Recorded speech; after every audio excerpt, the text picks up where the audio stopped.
अब सभी को जय मसीह की ओर। आज हम पढ़ेंगे भजन संहिता उसके 78 अध्याय उसकी एक ऐसे पढ़ेंगे। और आज का हमारा टॉपिक है वचन की शिक्षा सुनो। तो यहाँ पर लिखा कि हे मेरे लोगों, मेरी शिक्षा सुनो, मेरे वचनों की ओर कान लगाओ। मैं अपना मुंह नीति वचन कहने के लिए खोलूँगा। मैं प्राचीन काल की गुप्त बातें कहूँगा, जिन बातों को हमने सुना और जान लिया और हमारे बाप दादाओं ने हमसे वर्णन किया है, उन्हें हम उनकी संतान से गुप्त ना रखेंगे, परंतु होनहार पीढ़ी के लोगों से यहोवा का गुणानुवाद और उसकी सामर्थ्य और आश्चर्य कर्मों का वर्णन करेंगे। हालेलुया। हम प्रार्थना करें। धन्यवाद मेरे ईश्वर राजा, प्यार प्रभु जी, आज के वचन आज के कलाम से मेरे पिता आप हर एक से बातें करें प्रभु जी। आज का वचन हर एक के जीवन में 100 गुना फैलाए प्रभु जी। आपके बेटा बेटी जो भी सुने प्रभु आज के वचन से पिता आशीष होने पाए पिता। तेरे वचन पे कान लगाए प्रभु, तेरे मार्ग पे चले, तेरे वचन पे चलकर तेरे राज्य की वारिस बने और आत्मिकता में बड़े ऐसा होने दे मेरे ईश्वर राजा। पवित्र आत्मा सौंपते खुदा यीशु, पवित्र आत्मा आप मेरे मुख से होकर बोले, मदद और सहायता कर।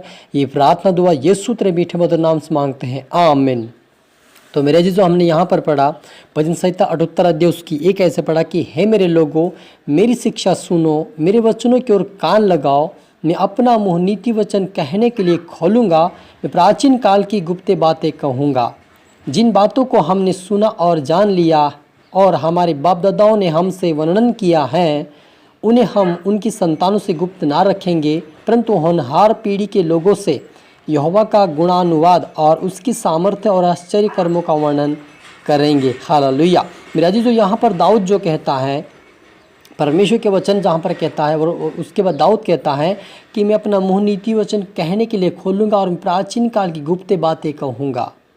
और वह कहता है कि मैं जिन बातों को जान लिया समझ लिया, उन बातों को भी मेरे बाप दादाओं से परमेश्वर ने बातें की उसका भी मैं वर्णन करूँगा। और अपने लोगों को ये बातें मैं गुप्त ना रखूँगा, लेकिन मैं अपने आने वाली पीढ़ी को मैं बताऊँगा। जो परमेश्वर ने आश्चर्य कर्म और काम किया है उसको मैं बताऊँगा, उनको वर्णन बताऊँ, क्योंकि वह आने वाली बातें सुनेंगे।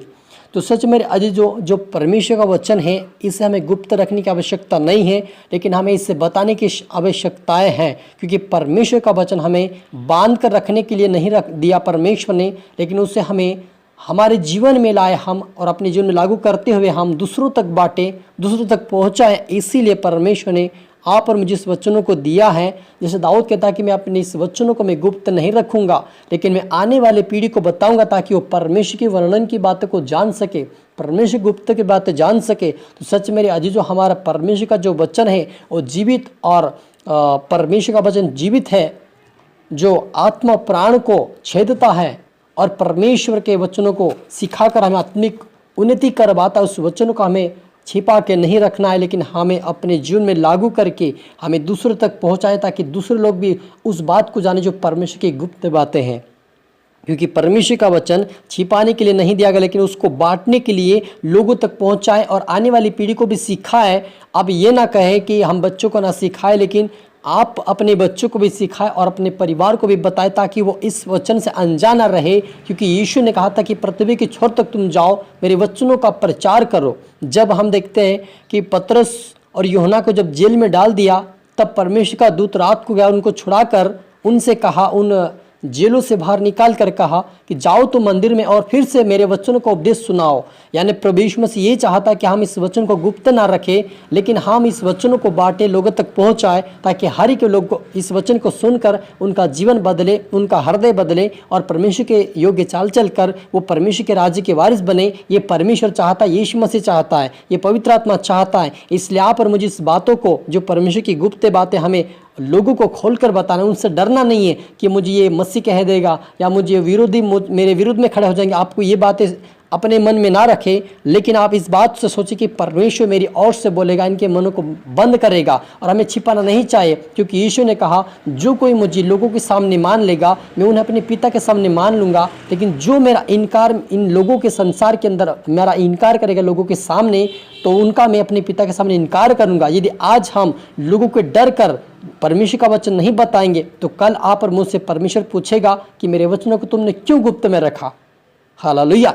क्योंकि यहाँ पर जो दाऊद थे उसको भी परमेश्वर ने कहा था कि तुम्हें वचन को बताना है, गुप्त नहीं रखना है। इसलिए वह कहता है कि मैं आने वाली पीढ़ी को बताऊंगा, आने वाले लोगों को बताऊंगा, मैं उसका वर्णन करूंगा जो परमेश्वर ने आश्चर्य काम किया था। तो आप पर मुझे भी गुप्त नहीं रखना है, लेकिन हमें लोगों तक पहुंचाना है। यदि कोई समस्या में, कोई तकलीफ में है तो उन्हें हमें बताना है कि प्रभु का वचन ये कहता है। यदि आप विश्वास करें, परमेश्वर आपको आज़ाद करेगा। आपको कहना है, क्योंकि ये परमेश्वर का वचन है। आप और मुझे परमेश्वर ने इसीलिए खड़ा किया था कि हम लोगों तक पहुंचाए, अपने जीवन में जो गवाह है उसको आप लोगों तक पहुंचाए। क्योंकि परमेश्वर आप और मेरा हर एक का हिसाब लेगा। वो पूछेगा कि इस व्यक्ति को यहाँ पर मुसीबत में तो आपने क्यों नहीं बताया। तो आप और मेरा परमेश्वर हिसाब लेगा, आप और मुझे हिसाब देना होगा।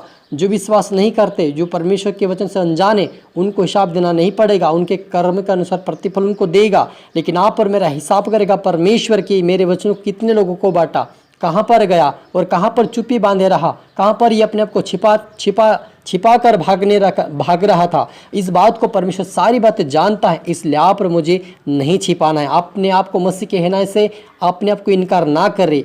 परमेश्वर आपको भी मसीह नहीं कहने के योग्य नहीं छोड़ेगा, क्योंकि परमेश्वर हर एक का न्याय करेगा, एक एक का न्याय करेगा। कौन क्या करता है, कौन इनकार करता है, कौन स्वीकार करता है, इस बात को परमेश्वर आज आप और मेरे मन को जानता है। इसलिए आप ना डरे, ना घबराए। परमेश्वर की आत्मा आप और मेरे साथ है। यीशु ने भेजा है ताकि हम लोगों तक पहुंचाए। हालेलुया। और दिखा कि आने वाली पीढ़ी के लोग, अर्थात जो बच्चे उत्पन्न होने वाले, इन्हें वे जाने और अपने अपने बाल बच्चों को इनका बखान कर में उद्धत हो। हालेलुया। वो जो दाऊद कहता कि मैं आने वाली पीढ़ी को बताऊंगा, आने वाले बच्चों को भी, जो आने वाले, जो उत्पन्न होने वाले, उनको भी मैं वचन बताऊंगा, ताकि वो जानने पाए कि परमेश्वर क्या है। आज बहुत सारे लोग आते हैं, अपने बच्चों को घर छोड़ जाते हैं। ऐसा आप कभी ना करें। परमेश्वर चाहता कि बच्चे भी सीखे और बूढ़े भी सीखे और वृद्ध लोग भी सीखे और जवान भी सीखे। परमेश्वर हर एक को सिखाना चाहता है, हर एक को समझाना चाहता है, ताकि कोई भी ना रहे परमेश्वर के वचन से अनजान। हालेलुया। इसलिए आप और मुझे वचन को पहुंचाए, ताकि परमेश्वर के ऊपर भरोसा करके वो परमेश्वर के राज्य के वारिस बन जाए। और कहता है कि जिससे वे परमेश्वर का भरोसा रखें और परमेश्वर के बड़े कामों को भूल ना जाए। हालेलुया। मेरे अजीजों, आप और मुझे इसीलिए उनको बताया ताकि वो परमेश्वर के ऊपर भरोसा रखे और परमेश्वर के कामों को कभी ना भूले। जो हमने पिछले दिनों से हमने देखा था, अब्राहम के बारे में, इसहाक के बारे में, और बहुत सारी जो देश से दासों ने, जो एलिया था, एलीसा था, इन लोगों ने परमेश्वर के बड़े बड़े कामों किए। तो वो हमें कभी छिपा के नहीं रखना, कि लोगों तक पहुँचाना है। अपनी खुद की गवाही, टेस्टिमनी को भी लोगों तक पहुँचा, ताकि उसको सुनकर वे परमेश्वर के ऊपर विश्वास करें। क्योंकि यीशु ने कहा था, यदि मुझ पर विश्वास ना करो तब भी मेरे जो चमत्कार आप देखते हो उसके ऊपर विश्वास करो। यीशु ने साफ कहा था। इसलिए आप और मुझे वचन को छिपाना नहीं है, लेकिन लोगों तक पहुंचे, ताकि वो परमेश्वर के वचन सुनकर उनका जीवन, उनका हृदय बदले, उनका परिवार बदले और परमेश्वर के राज्य के वारिस बन सके। आइए मिलकर प्रार्थना करें। धन्यवाद मेरे परमेश्वर पिता, जितना आपके बेटा बेटा आज का वचन देख रहे, सुन रहे पिता, उनको और भी आशीष कर पिता, इनकी आत्मिक उन्नति होने पाए। ये अपने बच्चों तक पहुँचाए, ये अपने परिवार तक पहुँचाए वचन को पिता, कोई छिपाने ना पाए, लेकिन पिता आपके वचनों को उजागर करे, उन बांटने पाए और तेरे राज्य के वारिस बने। हर एक के लिए प्रार्थना दुआ करते हैं, यीशु के नाम से आत्मिक उन्नति होने पाए, आगे बढ़ने पाए। प्रभु हर एक को प्रभु तू उठा और ब्लेस कर खुदा ने राजा सभी तरह आत्मा सौंपते, प्रार्थना सुना आशीष किया। धन्यवाद। ये प्रार्थना दुआ यीशु तेरे मीठे नाम से मांगते हैं, आमीन। आप सभी को गॉड ब्लेस यू ऑल। आप सभी को फिर से जय मसीह की।